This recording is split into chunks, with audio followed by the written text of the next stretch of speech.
देखिए भाई, एगो तो किसान मर गईल हर और सुखाड़ से। कितना मुसीबत से लोग पानी पटा के खेत बोलक ह।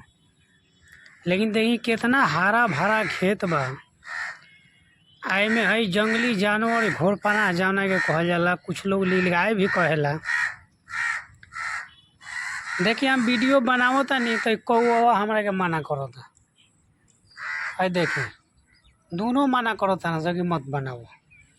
बुझाता कि लोग धानवा आई रहे बोए खातिर। आ घोरपनासवा लोग के सारू भाई लागेला ना हो, लागेला। देखी कहतो बाकी हाँ लागेला। तो देखी घोरपनास के अति कतना ये बारन लोग आ वहीं खेत कितना मुसीबत से बोआइल ह से देखी आई लोग के वही में पैरवी में आइल बने हैं कौआ महाराज।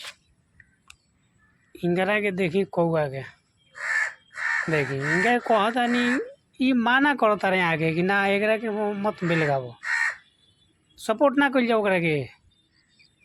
पैरवी में आइल बरो देखी भाग गई जाके होने से बोलता नहीं कि हाँ।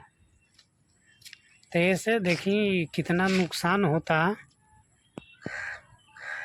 देखिए इन्हें गंगा जी के अति आ इन्हें घोरपनास के क्षति का करी केहू किसान।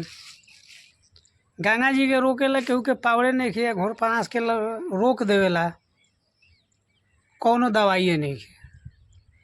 कैसे जी किसान। तो ऐसे सब लोग ये बात समझ जाए कि हमरा कैसे ज़िंदगी जिए के बा।